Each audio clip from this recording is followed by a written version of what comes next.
2500. 3 menit lagi, sebuah skandal akan menghancurkan pesta pernikahan mewah itu. Segalanya bermula 2 minggu sebelumnya, ketika istri hamil seorang pria mencium aroma melati wangi yang paling ia benci. Ayah baru pulang dari perjalanan kerja setengah bulan. Seluruh barang di rumah tiba-tiba berganti menjadi wangi melati.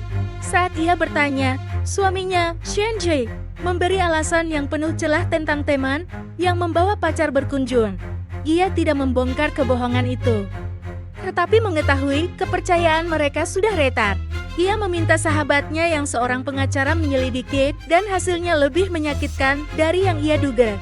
Perempuan ketiga itu bernama Lin Mo, berusia 48 tahun, dan memiliki putra 28 tahun. Lebih parah, Xianjie menggunakan harta bersama mereka untuk menyiapkan pesta pernikahan mega bagi anak tiri itu. Saat Xianjie pulang, ia berpura-pura penuh kasih, namun aroma melati yang menusuk dan sikap dinginnya membuat ayah mual. Malamnya, saat ia tertidur, ayah membuka ponselnya dan melihat dunia lain. Catatan hari jadi hubungan mereka, foto mesra, dan cincin berlian merah muda 30 juta yang ia kira dibeli untuk merayakan kehamilannya, ternyata sudah melingkar di jari Lin Mo. 12 tahun perjuangan yang ia berikan, berubah menjadi pengkhianatan yang menusuk. Kesedihan berganti menjadi tekad dingin. Ia mulai merencanakan pembalasan, menyusun perjanjian cerai untuk membuat Xianjie pergi tanpa harta, menjual saham dan aset untuk menimbulkan guncangan finansial, serta menyiapkan perusahaan baru untuk mengambil seluruh klien inti menariknya dari puncak menuju kehancuran. Untuk mendapatkan bukti transfer harta, ia dan sahabatnya mengikuti Xianjie di supermarket. Ia melihat keduanya belanja untuk pesta, mendengar Lin Mo berterima kasih atas mas kawin, dan mendengar Xianjie berkata, putramu adalah putraku. Hari pernikahan pun tiba. Ballroom hotel mewah berkilauan, seperti impian yang dulu dimiliki ayah Xianjie. Berdiri di panggung sebagai ayah mempelai pria, penuh percaya diri, Lin Mo tampil seperti ibu yang terhormat. Saat itulah, ayah melangkah masuk. Wajah Xianjie seketika pucat. Ia mencoba mendorongnya keluar, tetapi ayah hanya memberi isyarat kepada sahabatnya. Layar raksasa berubah, foto pasangan pengantin hilang, diganti rekaman Xianjie dan Lin Mo berpelukan, berbelanja, mencium di hotel. Seluruh ruangan gempar. Pernikahan megah itu runtuh, berubah menjadi panggung kehancuran bagi Xianjie dan Lin Mo. Bangun, bangun, cepat bangun. Namaku Zhu Chaoyun. 300 hari yang lalu aku menemukanmu di ujung desa. Suamiku, namaku Zhu Chaoyun. Aku yang menyelamatkanmu. Suamiku tampan dan gagah, berbakat dalam ilmu dan bela diri.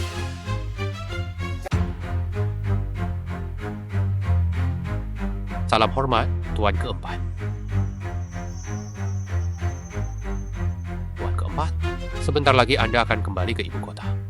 Apa rencana Anda terhadap Nona Yun? Bagaimanapun, Nona Yun telah berjasa menyelamatkan Anda, dan dia benar-benar jatuh hati pada Anda. Jika Anda memang berkenan padanya, membawanya sebagai selir juga tak ada salahnya. Keterlaluan. Dia hanya perempuan desa biasa. Asalnya bukan main, tidak tahu sopan santun. Hubungan kami hanya sebatas pertemuan singkat. Beri saja dia emas 10.000 tahil. Itu sudah anugerah terbesar baginya.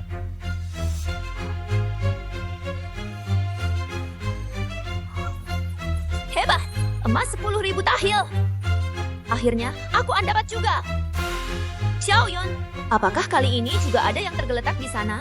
Memang dari awal aku melakukannya demi uang. Aku mau lihat dulu. Di kehidupan sebelumnya, yang menemukan Li Yuanzhao bukan aku. Itu Wang Jinhua dari desa kami. Jinhua langsung jatuh cinta pada Li Yuanzhao. Ia berjuang mati-matian demi bisa menikah dengannya. Terima kasih atas kerja kerasmu. Tak disangka, Li Yuanzhao ternyata sebenarnya seorang kaya raya yang menyembunyikan identitasnya. Terimalah emas 10.000 tahil ini. Mulai sekarang, hubungan kita putus. Kita saling tidak berutang apa-apa lagi.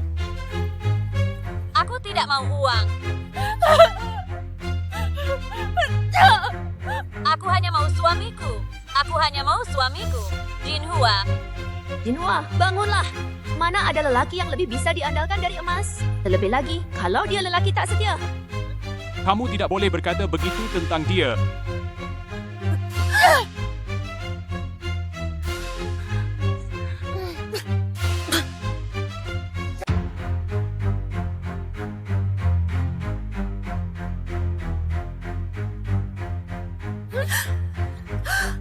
Aku terlahir kembali. Terlahir kembali di kehidupan ini.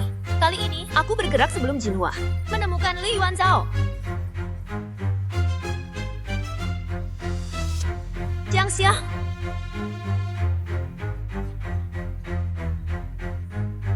Namaku Zhao Zhaoyun. Aku yang menyelamatkanmu. Mana peduli urusan cinta-cintaan. Aku cuma mau emas 10.000 tahil. Siapa di sana? Siapa? Suamiku. Suamiku. Ngapain kamu di luar malam-malam begini? Ini untukmu. Hari ini, ada toko perhiasan baru di pinggir jalan. Aku lihat banyak gadis membelinya. Aku yakin kamu pasti suka. Wow, Kenapa cuma tusuk konde perak? Perak kan murah. Kok kamu tahu? Aku suka sekali model yang begini. Suamiku, kamu benar-benar baik padaku.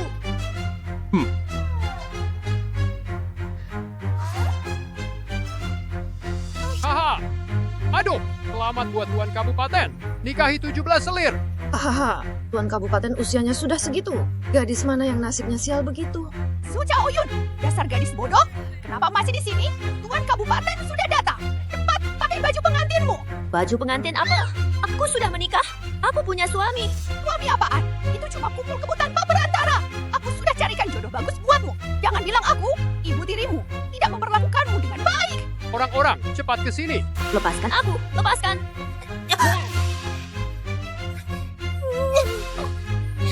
Lepaskan aku.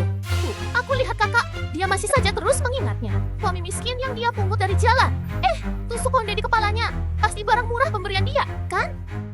Tusuk kondeku, kembalikan. Itu barang berhargaku. Aku harus pakai tusuk konde itu sebagai bukti untuk menukar emas 10.000 tahil. Biar aku patahkan saja buatmu. Biar kamu tidak memikirkan dia lagi. Biar kamu bisa layani Tuan Kabupaten dengan baik. Berani kamu patahkan tusuk konde itu?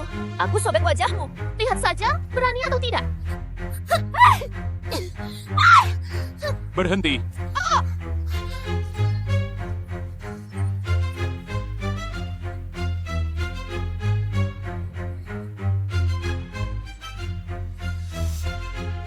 Siapa berani? Dasar kurang ajar.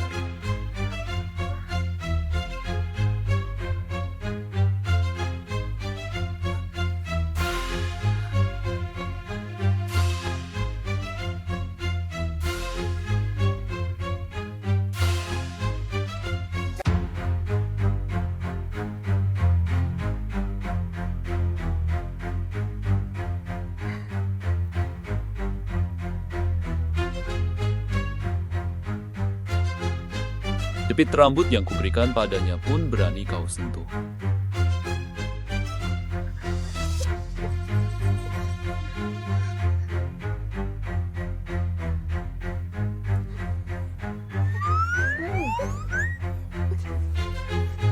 Minggir! Kalian ini siapa? Hari ini adalah hari besarku mengambil selir. Dari mana muncul rakyat rendahan seperti kalian? Berani-beraninya kalian mengacaukan urusanku. Ini Tuan Bupati, tahu. Buka lebar-lebar mata anjing kalian dan lihat baik-baik. Siapa berani kurang ajar sama Tuan Bupati? Hei, hei. Lebih baik kau buka mata besarmu sendiri dulu. Lihat baik-baik. Tuan keempat dari keluarga kami ini. Apakah beliau pantas atau tidak menghalangi pernikahanmu ini? Liontin Gio. Ukiran naga. Dia itu putra mahkota. Bawa orang ini ke kepala prefektur. Biar dia lihat sendiri pejabat di bawah kekuasaannya. Korup dan menyelewengkan hukum. Merampas perempuan rakyat jelata. Tanya pada kepala prefektur itu, apakah dia masih punya muka untuk ini? Siapa sebenarnya orang penting ini? Pangkatnya ternyata lebih tinggi dari Tuan Bupati. Bahkan berani memaki kepala prefektur.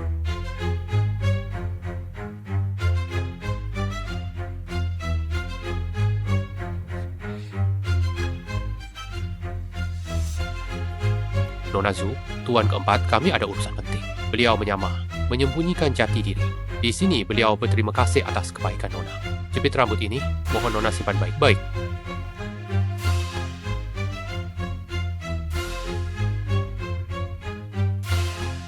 Saat seorang pria merasa bersalah, kasih uang pasti jadi makin royal. Semua tergantung di satu langkah ini.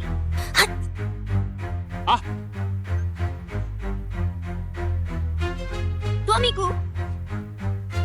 Selama ini kau cuma menipuku.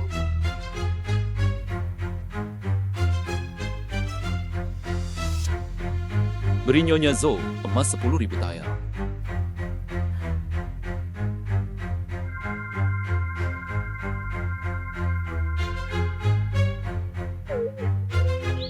Terima kasih atas kemurahan hati Tuan keempat. Emasku. Akhirnya emasku kudapat juga. Boleh tanya Tuan datang ke sini untuk membawa Xiao Yun pulang bersama kami. Kami ini keluarga asal Xiao Yun. Boleh ikut dibawa pulang juga. Tak perlu. Di kehidupan sebelumnya, dia meninggalkan Wang Jinhua di sini. Aku tak akan memaksa-maksa dia lagi. Tidak akan jatuh ke lubang yang sama.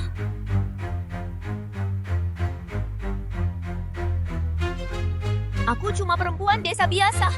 Aku tahu diri, tak pantas untuk orang sepertimu. Tuan, tak usah khawatir. Mulai sekarang, kita berdua.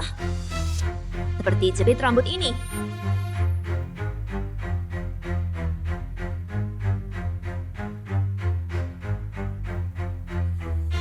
Takkan ada hubungan lagi.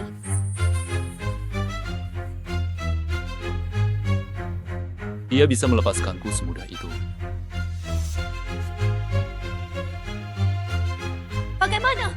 Tak menyangka ya, aku bisa sebijak dan secerdas ini. Zhu Zhaoyun. Bagus, sangat bagus. Nikmatilah 10.000 tael emasmu itu.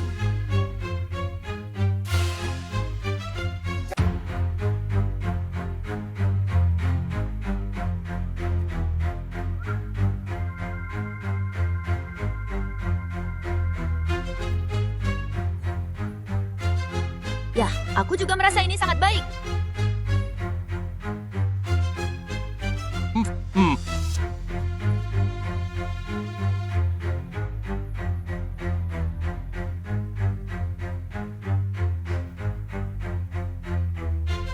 Ayah angkat. Kubu 8 Raja sudah memperlihatkan diri. Yang Mulia akan kembali ke ibu kota dan naik tahta. Kenapa masih murung saja? Yang Mulia, tusuk konde itu adalah peninggalan terakhir dari ibunda Anda sebelum wafat. Itu adalah barang terakhir yang ditinggalkan untuk Anda. Tapi Anda memberikannya pada Nona Zhu. Anda sungguh tak berniat membawanya pulang ke ibu kota. Itu dia sendiri yang mengatakannya. Katanya ingin memutus segala hubungan dengan Gwen. Dengan begitu, dia tak akan terus mengganggu lagi. Yang Mulia benar juga.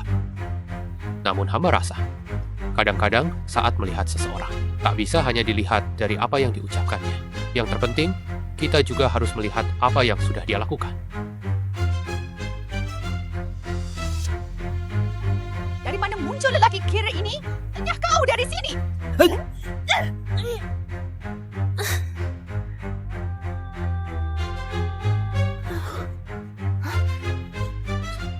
Dia bukan lelaki sembarangan. Dia suamiku. Kami berdua sudah terlanjur menyatu. Kau sampai terluka demi aku. Naik gunung cari obat. Mulai sekarang. Jangan lakukan hal berbahaya seperti itu lagi. Tapi tidak.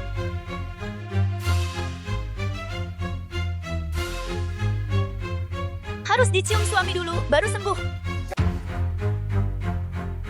Dia mencintaiku seperti nyawanya sendiri. Dia hanya minder. Merasa tak pantas bersanding denganku. Karena itu dia baru mengucapkan kata-kata sekejam itu. Sekarang dia pasti masih berdiri di sana. Menangis, menunggu aku mencarinya.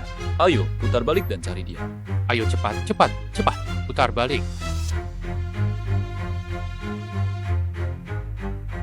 Setiap hari kau bangun 2 jam lebih pagi untuk membuat bubur untuk suamimu. Kau begitu mencintainya. Pasti hatimu sangat sakit waktu ditinggalkan. Dasar perempuan bodoh. Bangun 2 jam lebih pagi buat suami bubur. Mana mungkin karena cinta? Jelas demi uang. Dia itu suamiku tahu. Ini adalah pohon uangku. Bagaimana mungkin pohon uangku boleh terluka? Suamiku, kau tidak apa-apa kan? Harus dicium suami dulu, baru sembuh.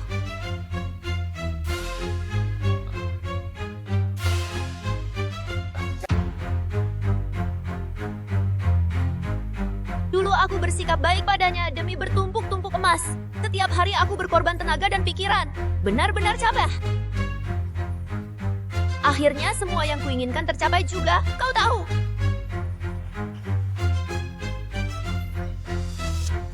Tak ada siapa-siapa di dalam. Mana Nona Chu? Apa dia diganggu anak tuan lagi? Cepat bicara! Tuan, saya tidak bersalah. Anak perempuan kurang ajar itu dapat emas segudang, lalu naik kereta pergi dengan sangat gembira. Saya bisa jadi saksi gadis itu. Senyumnya sampai tak bisa ditutup mulutnya. Mulut kalian terus memanggil dia perempuan sialan. Potong lidah mereka untukku. Bawa pergi. Ibu, tolong aku. Ah, tidak benar. Nona Zhu begitu mencintai tuan muda, tapi malah ditinggalkan. Mana mungkin dia bisa bahagia? Lidahmu juga mau dipotong. Ayah. Iya, dia sudah tahu salah. Su Chaoyun. Ternyata kau sama sekali tak punya ketulusan untukku. Cari dia kemanapun. Gali tanah sedalam 3 kaki. Bawa dia ke hadapanku juga. Baik-baik.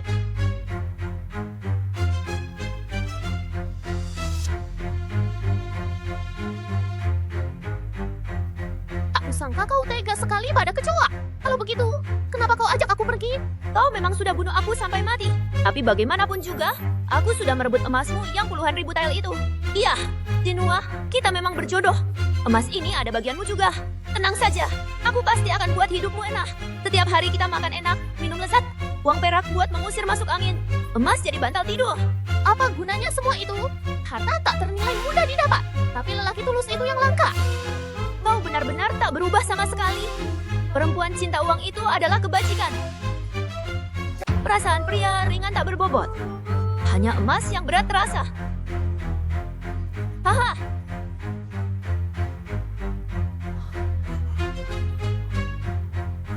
Ada apa ini? Kita menabrak orang ya? Iya, saya mau ke ibu kota ikut ujian. Tapi di jalan dihadang perampok. Harta dan makanan saya semuanya dirampas habis. Akhirnya saya pingsan kelaparan di depan kereta ini. Bukan salah kusir kereta. Aku selalu hormat pada para cendekia. Di dalam kantong harum ini, di dalamnya ada beberapa keping perak. Cukup untuk bekalmu ke ujian. Gadis, kita sama sekali tak saling kenal. Aku merasa sungguh tak pantas menerimanya. Tak perlu merasa bersalah. Tuan muda, jangan sampai lupa padaku. Nanti kalau kau sukses, ingat untuk membalas budi padaku saja. Hehe. Gadis, namaku Shen Yangking. Entah kemana aku harus pergi di masa depan. Kemana aku harus mencarimu nanti. Namaku Zhu. Kelak aku akan buka toko bordir di ibu kota. Namanya pun sudah kupikirkan. Akan kusebut Yung Xiu Fang.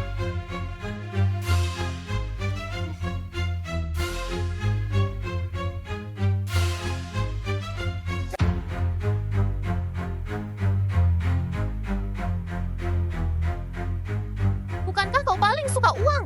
Kenapa sekarang malah mau kasih uang ke orang? Namanya juga bisnis. Bermodal kecil, untung besar itu prinsipku. Dulu aku pungut lelaki di pinggir jalan. Ternyata dapat emas segudang. Dapat tahu. Kali ini dapat harta karun apalagi. Mana ada nasib seberuntung itu? Pengumuman hasil ujian di televisi. Juara baru. Shen Yangking.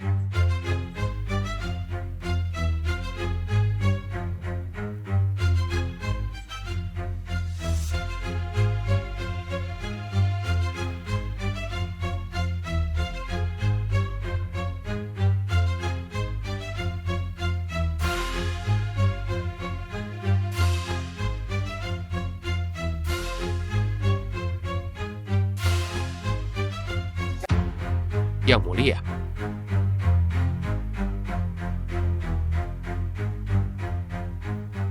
Yang mulia, ini adalah rekomendasi kabinet untuk Shen Yangking sebagai juara baru. Laporan pengangkatan ke Akademi Hanlin. Lamat, Yang Mulia. Padahal, Yang Mulia baru naik tahta belum genap setengah tahun. Sudah bisa merebut hati seluruh pejabat kabinet. Sudah setengah tahun. Bagaimana pencarian orang yang kuminta?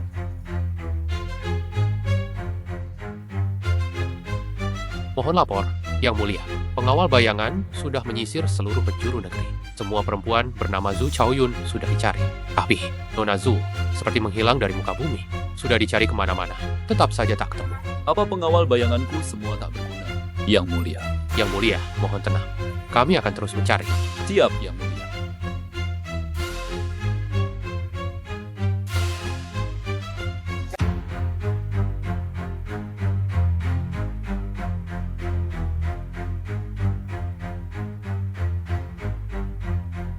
Kenapa kau di bagian dalam bajuku? Menyulam huruf Yun. Aduh, ide kecilku ternyata ketahuan juga sama suamiku. Karena aku ingin namaku terpahat di hatimu. Heh, Zhu Chaoyun. Di mana sebenarnya kau berada? Mengundang Shen Yaking, Sarjana Hanling, masuk ke istana. Hamba menghadap Yang Mulia. Inilah sang juara tahun ini. Masih muda, berbakat pula, layak untuk dijodohkan. Putriku baru berusia 18 tahun. Mahir musik, catur, menulis, dan melukis. Sangat cocok dengan sang juara. Jangan berebut. Orang ini sudah dipesan untuk putri saya. Hamba punya sesuatu untuk disampaikan pada Yang Mulia. Waktu hamba berangkat ke ibu kota untuk ujian, di jalan bertemu perampok gunung. Untung ada seorang gadis yang menolong hamba. Ia memberiku sebuah kantong harum. Dengan bantuannya, aku bisa masuk ke ibu kota. Hamba bersumpah, jika kelak mendapat gelar, akan menikahinya dengan mahkota dan busana pengantin terhormat. Mohon Yang Mulia restui menikahi sang gadis pembordir dari Yung Xiu Fang, Zhu Zhao Chaya. Zhu Zhao Kai, nama yang sangat biasa. Juara kok malah menikah dengan anak saudagar.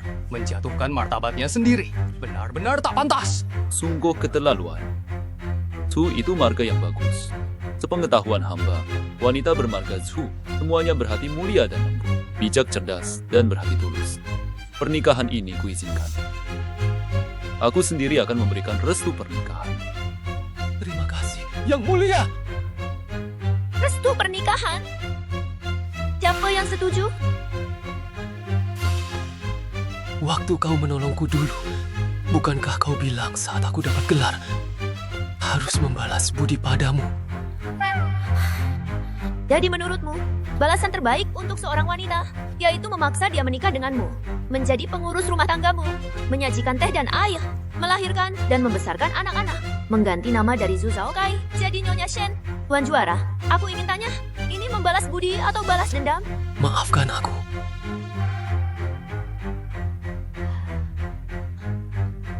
Shen Zhuangyuan, kamu suka sama aku nggak?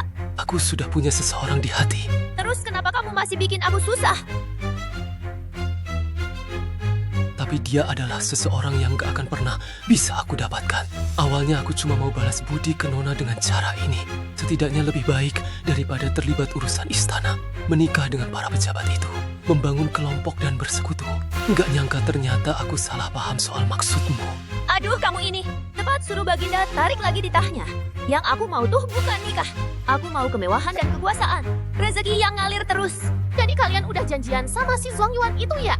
Masing-masing dapat apa yang diinginkan. Dia menjadikanmu sebagai papan nama hidup ruang jahit ini. Kamu bantu dia buat nolak lamaran para bangsawan. Akhirnya kalian menikah dengan cara begini kan? Mau kemana kamu? Aku mau cari calon suami nih. Ayo jalan.